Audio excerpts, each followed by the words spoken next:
Nah, buat apalagi di dunia entertain kan ya. Setiap saat itu kan pasti ketika kita keluar kamar udah ketemu orang gitu.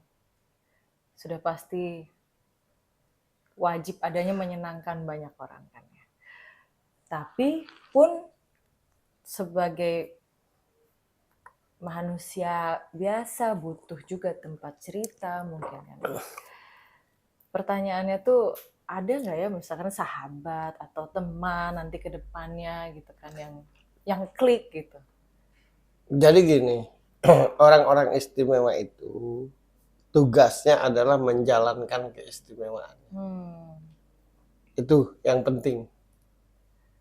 Nah, soal kebutuhannya, nanti Tuhan yang mempertemukan. Oke. Jadi jalanin aja. Jalanin aja, nggak ketemu-ketemu itu karena kita memaksakan apa yang kita rasakan, sementara kita difungsikan sebagai orang yang memberi solusi. Oke. Nah itu yang tabrakannya tuh di situ. Kalau di Al-Quran itu ada kalimat begini, kerjakan urusanku, urusanmu biarlah aku, kata Allah. Nah urusan Tuhan apa? Menjadikan tiap hambanya ini menjadi baik kan.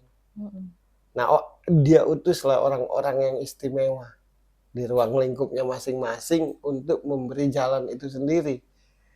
Tapi kadang-kadang orang istimewa itu karena merasa manusia biasa, dan itu harus, merasa manusia biasa itu harus, jadi pengen juga bercerita, pengen juga. Nah, sedangkan kata Tuhan tadi, jalankan saja keistimewaanmu sesuai fungsinya, urusanmu ceritakan ke aku. Kalaupun kau membutuhkan seseorang, entah itu teman, sahabat, pacar, suami, atau istri, kalau kau bersabar dan dengan tulus menjalani keistimewaanmu, lambat atau cepat akan kupertemukan dengan yang seharusnya. Dengan apa yang diinginkan. Jadi tugas orang yang istimewa itu bawa manfaat dengan keistimewaannya. Apapun itu bentuknya bawa manfaat. Buat dia, nanti Allah yang mempertemukan.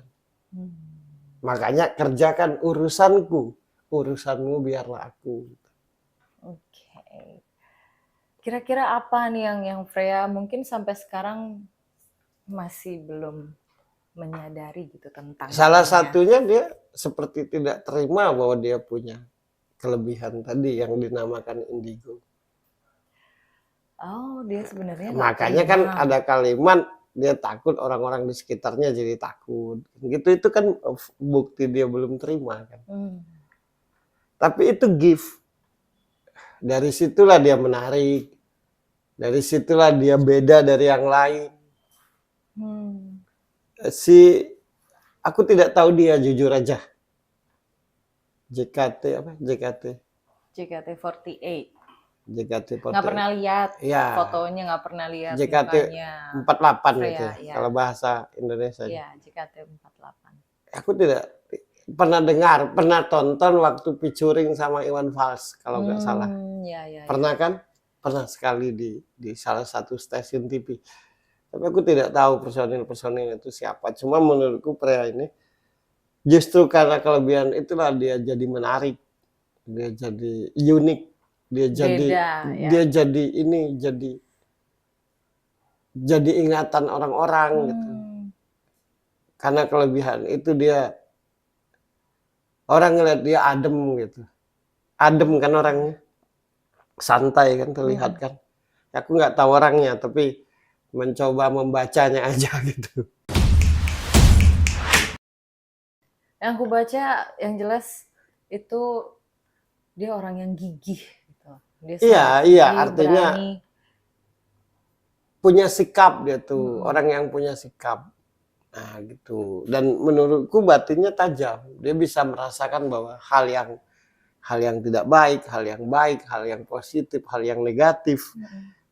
Dan ketika dia merasakan itu pun dia ragu-ragu. Apa benar ini yang kurasakan ini? Karena diakalin, paham nggak? Masa sih aku punya keistimewaan, sedangkan aku siapa gitu. Oke. Jadi kayak jadi dilema buat dirinya sendiri. Padahal itu karunia menurutku. Terus gimana tuh Mas Bro? Kan buat orang yang hatinya peka lebih daripada Dipekahkan gitu. Oke. Pasti ketika bertemu atau di situasi yang sebenarnya tidak sesuai dengan hatinya kan bertentangan. Nah, tuh cara nyikapinya tuh gimana gitu. Setiap kita melihat pertentangan yang nggak cocok dengan hati kita, yang benar itu kasih solusi. Jangan dipersalahkan. Oke. Karena kalau dipersalahkan hidup kita akan capek.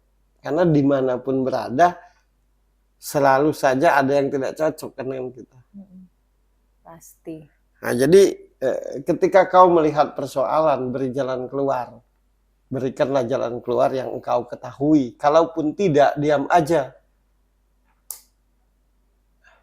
Kalaupun nggak tahu solusinya, Ya diam aja. Jangan kita kesal, jangan kita malah terkontaminasi. Karena ujungnya menghancurkan diri kita sendiri kan. Karena kan manusia itu cuma dua jenis, jahat dan baik. Kita tidak bisa hindari itu. Kecuali menyangkut harga diri kita ya. Nah itu beda. Kan tugas sesama kita ini kan mengingatkan saja. Menjawab kalau ngerti. Didengar atau dituruti itu kan bukan hak kita gitu. Nah dilema paling capek di dirinya itu ya nempel kata-kata dia punya kelebihan. Nempel kata-kata dia indigo, itu yang ngebebanin. Dia pengennya normal aja gitu ya. Ya tapi menurutku itu karunia Tuhan, dan Tuhan pasti punya dasar yang kuat kenapa menitipkan itu kepadanya. Hanya saja yang dititipkan belum ngerti. Nah untuk ngerti ya jalani aja, terima dengan ridho. Nanti ngerti sendiri. Iyalah, pasti Tuhan nggak akan mungkin lah nyusahkan. Kan gitu.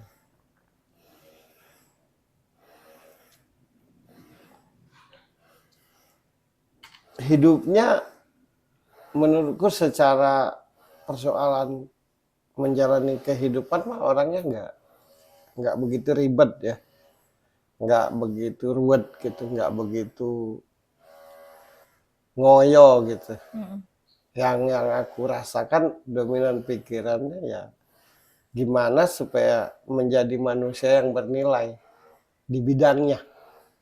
Itu aja sih yang dia pikirin dominannya.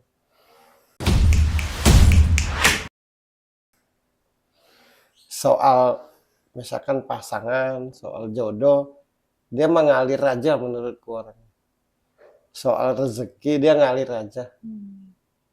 Yang dominan di pikirannya itu bagaimana menjadi orang yang berprestasi dalam hidup. Nah itu yang dominan. Yang kedua gini, dia jangan merasa kenapa sih aku aku punya kelebihan ini misalkan. Masih bertanya-tanya. Ya, kenapa sih banyak orang yang cerita dengan aku seakan-akan aku tahu, padahal aku kadang mungkin nggak tahu, tapi orang cerita aja kalau ketemu aku kan gitu. Atas dasar apa aku kok kayak gini? Kalau boleh ku jawab kayak gini. Setiap orang-orang yang punya kebaikan yang benar, yang tulus, pasti ujung-ujungnya diistimewakan. Jadi dasar utama akhirnya dia punya kemampuan kayak gini menurutku karena memang dia baik yang benar. Bukan baik yang ada maunya. Nah, orang-orang baik yang benar pasti itu dijadikan alat oleh Tuhan untuk memperbaiki banyak orang. Pasti itu. Tapi orang-orang baik yang palsu pasti ujung-ujungnya hidupnya penuh dengan kesengsaraan. Akhir hidupnya pasti. Ya, pasti karena palsu dalam kebaikan. Tampaknya baik sebenarnya tidak gitu. Nah, kalau si pria ini menurutku pribadi yang baiknya tuh benar-benar baik gitu. Bukan baik yang ada maksud. Dia peduli dengan orang di sekitarnya. Ya, ya jangan salah jadi kalau akhirnya dia punya ketajaman hati. Jangan salah kalau orang banyak cerita, banyak membutuhkannya. Atas dasar itu makanya aku berilah engkau ketajaman hati, kecerdasan, karena aku yakin semakin dirimu cerdas, semakin dirimu baik, akan banyak berguna buat sesamamu, kata Allah begitu kan. Jadi dia seperti ini menurutku ya karena izin dan ridhonya Tuhan, dasarnya adalah dia karena dia punya kepedulian. Itu.